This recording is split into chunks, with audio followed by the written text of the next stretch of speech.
na ang kumukuha. Tingin ko, oo nga, maganda yung maganda right now. Tapos experience nila Nathan. Ito lang yung binabanggit ko kaninang Nathan. Pause 4 na yung Angela kasi nag-Nathan na sila na gold.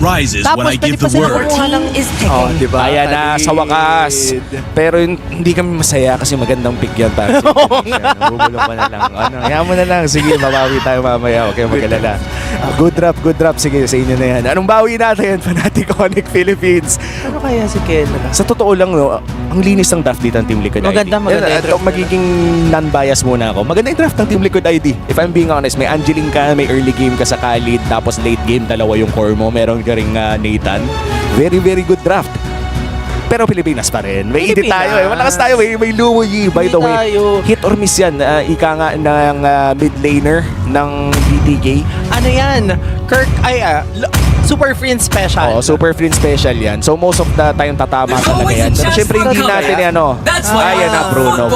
Bruno wins games by the way. So this is really good for the Team Philippines, for Fnatic Onyx Philippines. Sa last few games na nakita natin, siguro 6 out of 7 times panalo yung Bruno.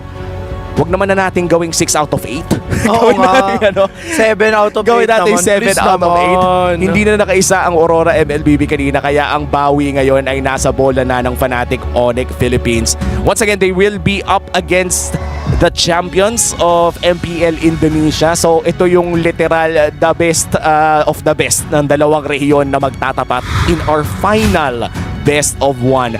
8 best of 1 na. Nakawala na. Oo. Sana hindi pa kayo nagsawa sa amin. Sana nakakain na kayo. Sana nakainom na kayo ng tubig. Sana nagawa nyo na ang dapat nyong gawin. Kasi ngayon tututok na tayo dito sa huling serye ng ating laban. 3 ang naka-flicker. Naka-sprint lang si Kirk. Oo, and nakakatuwa na makita na meron pa rin creativity. Wala pang box sa meta na to. Ang dami pa rin nagpapakitang gilas. At para sa pinakahuling serye ng araw na ito between TLID and FNOP, makikita na natin kung kaninong trash talk nga ba ang mangingibabaw. Will it be Kelra? Will it be Aaron Cheeking? Si Fabian nga ba o si King Kong? Marami silang 5 kills naman para kay King Kong. Pero doon sa taas, Brusco. Uy! Wala nang purify dito si Aaron Cheeking. Papabagsak yata siya dito ni Brusco. Yes! Yes! Brusco please! Brusco please! First blood! Ayan! First blood para sa Fnatic Onyx Philippines. Kamuntikan na si Kelra kanina. Pero nakapag-flicker palayo. So, na pag-iikot. Pero hindi masyadong umiikot si Super Friends. Medyo malapit lang sa Torre. Ayan na, sinipa na. Babay sa'yo, YD.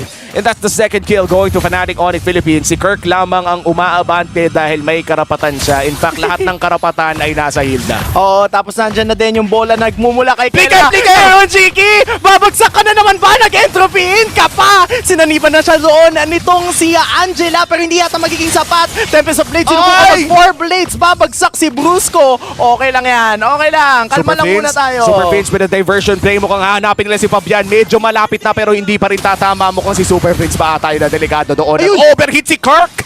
Natamaan niya doon sa may bandang likod pero si Super Prince ata ang trade. Papasok muli si King Kong 2v2 at may heal pa nga dito mula sa bush pero mukhang back na muna ang call para sa Fnatic Onyx Philippines. Grabing habulan naman yun. Pero lumipad na yung link sabi na may entropy sa ngayon. Pero mamaya pag nakuha na yung bagong Trinity, Super Fritz muna ang inuna dito. Tempest of Blades na gamit na nga rin. Pero mukhang mabubuhay ng bagya si Super Fritz pero matatalian din ito. Makatakas mo na Brave Sight at buhay pa nga rin siya. YD na ata ang isusunod. And that's gonna be a kill on Fabian. Super Fritz pa nga nakakuha. Si Aran ngayon ay hakatiin ng laban. At makakatakas nga ba siya? The Revitalize is there. At maglalakad na pabalik ng Torre. Pero Brusco sa likod. Nang ganda na pwesto na nagmumula kay Brusco. Makikita pa nga doon nila itong si Aaron Cheeky. Kaya naman 2 beses ka nang namamatay. Tapos triple kill na si Kelra. May diversion play na magaganap. Si Ezekiel yata ang makikita. Yung Bagets! Susubukan na pabagsakin yung Bagets. Pero hindi. Okay lang. Buhay pa rin. Tire fight. Actually, partida wala pa nga siyang walang may revitalize sa kanila. So, ibig sabihin yung Brave Smite lang talaga yung nagpabuhay. Nandiyan din yung Glorious Path. Pero si King ko pa din makakuha ng Lord. Nag-Raging Sandstorm papasok pero hindi yata magiging sapat yun. YD! Babagsak ka na! Babagsak na din si Aaron Cheeky. Yung diversion play, meron na naman makikita na si Fabian, hello to you! Kasi ikaw ang babagsak! Bumabagsak na din ang isa-isa pa mga miyembro ng Team Liquid ID. Kaya sabi ng Fnatic Onyx Philippines, the Super Family, TPTP na lang muna tayo, boss! You do not give the Luoyi to Super Prince. At dahil dyan, mukhang makakatori na naman ng Fnatic Onyx Philippines. Aaron Cheeky confirmed 3 out of 7. Apat na lang ang ating tinitignan at mukhang magpupush pa rin ng Fnatic Onyx Philippines. The gold lead is only growing. 6,000 na po ang lamang ng Fnatic Onyx Philippines at mukhang untouchable. Dito si King Kong at Kelra, the K&K tandem. Fabian, pag nasipa ka talaga dito, Fabian! Mega kill na para dito kay Kelra. Kumukulit ka, Fabian! Kaya ngayon, pagkatapos ng sipa with the Way of the Dragon, isang diversion play na nagmumula dito kay Super Prince. Sobrang bilis talaga nilang umikot ng mapa at mukhang ngayon, gugustuhin na lang i-push yung mid lane turret. Ano na yung show na umaamba-amba? Ayan na, bossing. Brusco with the zone out. Yan na ata yung nakatayo lang pero ang daming ginagawa. Biruin mo parang...